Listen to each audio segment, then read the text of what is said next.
Imagine without no warning that you're just sitting home or you getting ready for the holiday on the 4th of July, and there's no warning. Nobody tells you nothing. Uh, Not even a meteorologist knows that there's a major weather catastrophe about to happen. Some people find out about things that's about to happen because of the when hurricanes come, because the meteorologists can actually see it. They can actually tell you when the hurricane is coming, how it's coming, what time it might be coming, what kind of category the hurricane may be.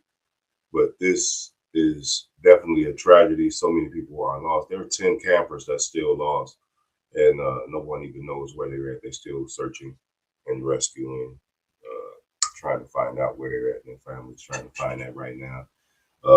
Let's get into just like a little breakdown of what we got going on.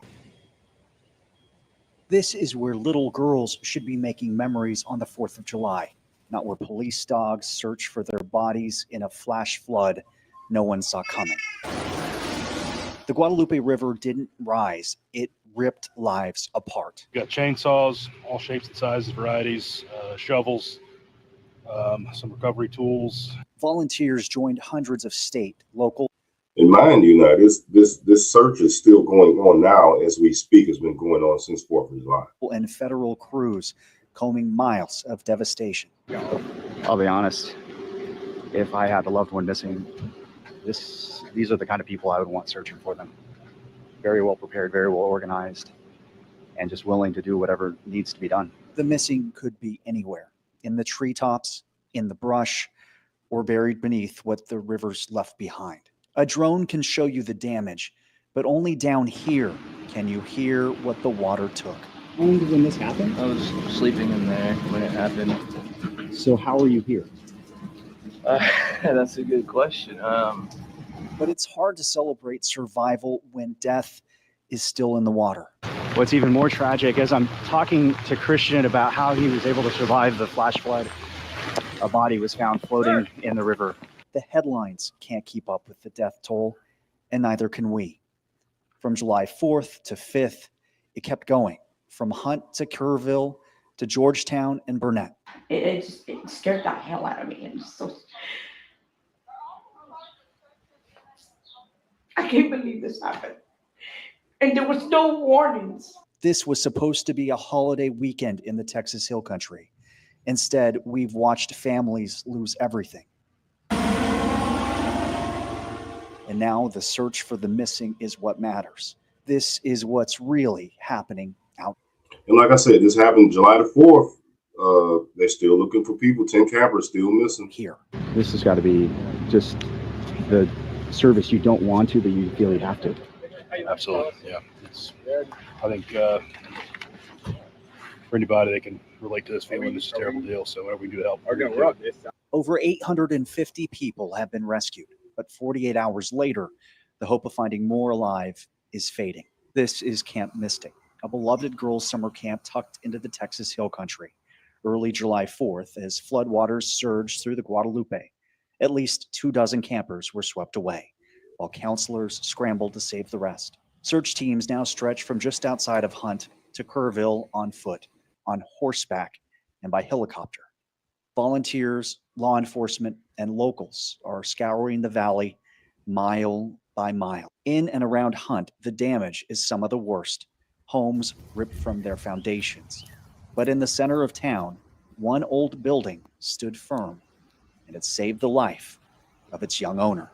And I woke up around 3 a.m. to the storm, to super loud thunder. And originally I thought someone broke into the house because I didn't even know it was supposed to be raining, let alone a flood coming. So I swing my feet over the bed and my feet hit the floor. I'm like, that's water. I walked in here from that door right there, and there used to be a wooden deck right there, but through that door. And I looked to my left, and I saw that was just ripped up, and the water was just flooding in from there. So at that point, how high was the water when you first got up? It was about like a little bit higher than my ankle.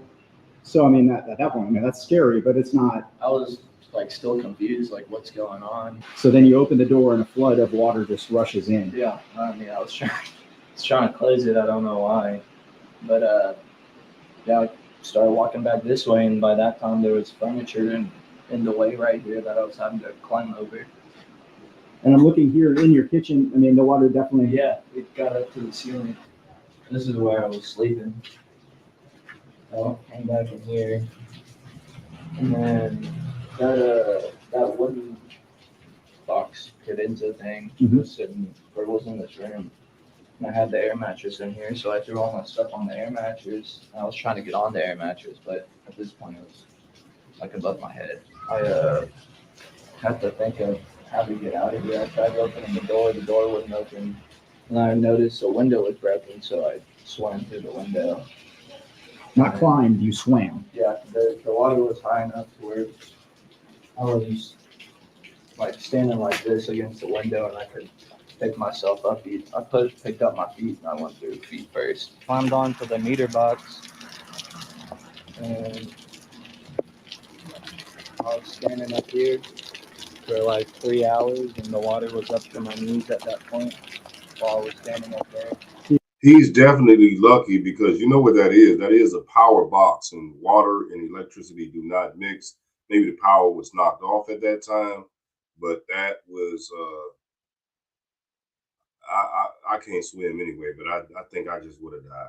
You couldn't quite get up onto the roof. No, I tried. I mean, you can see where I tried to pull on the gutter, and the gutter bent. I couldn't get up there, so I was standing here until the water finally started going down, which was like 3 hours later. What if you can create your own website by saying, this is All what right, I let me want? get With that, Wix, you can. Let me get that commercial out of here real quick. All right, here we go. Christian said the first emergency alert came long after it was too late. There wasn't any sort of warning about the flood until it was already happening. Like I was standing up there, and I got a severe flood warning on my phone when I was holding on there. So I was like, no shit, really. Across the region, I kept hearing the same thing. People waking up to water with no warning. This was Burnett, Texas, July 5th.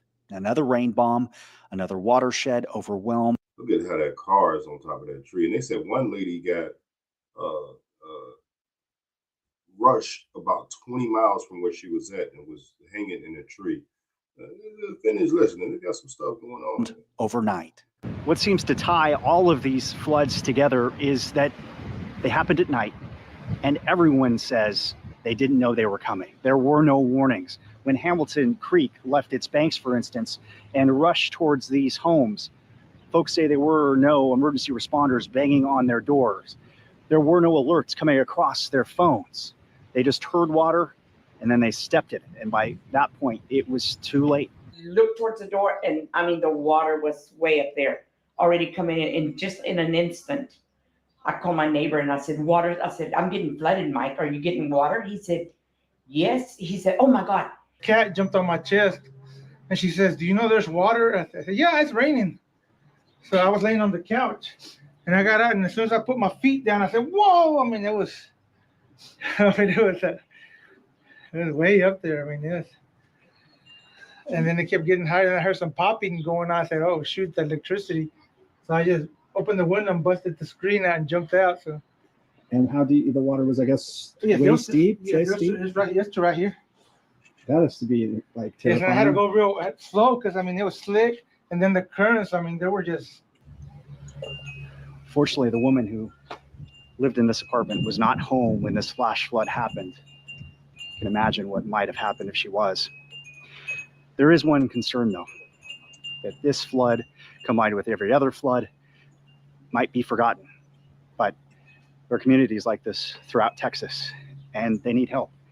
Everything that were inside these apartments, all the clothes, the furniture, electronics, are ruined. They're a loss. And in many cases, so are people's cars. The water was up to the dash. Everything. I mean, all of this is mud. And you hear what my mother said, you know, Jesus, Jesus, Jesus, Jesus. That was about the right comment that needed to be said about this. These people did not know this was coming at all. They had no idea. There was no warning. I just don't know. I mean, I'm still teary eyed, and it don't take much to tear me up. But to see something like this, and all these people didn't know it was coming, and this happened in the middle of the night, which oh my God, let's just keep it going. All of this is freaking mud. Different towns, different rivers, same nightmare. The alerts came too late or not at all. Well, I'm just worried that you guys might get lost in the shuffle. Oh, I'm sure You that know. might happen. Yes. So that's why I told him, don't worry about it. That's a high possibility. You stay with us. It's going to come down to neighbors You'll be helping fine. neighbors, Yes. friends helping Because friends. I mean, they're still waiting. I would have been sitting over there waiting on the Red Cross, and they still haven't showed up. So I mean, it's Mike at least was able to save his cat, but nothing else. Since 1913, according to the National Weather Service, 20 tropical cyclones or their remnants have dumped at least 15 inches of rain across inland Texas. This weekend was no different. One of the catalysts, Tropical Storm Barry. Its remnants helped fuel this entire disaster. How a catastrophe like this happens is actually pretty easy to explain. It's because, quite frankly, the Guadalupe River Valley is one of the deadliest river valleys in the entire country. And here's why. The Guadalupe River itself comes from underground springs. So the force of the water typically isn't too strong. That's why you see here closer to the head springs, right across from Camp Mystic and Hunt, Texas, it's very narrow, very shallow.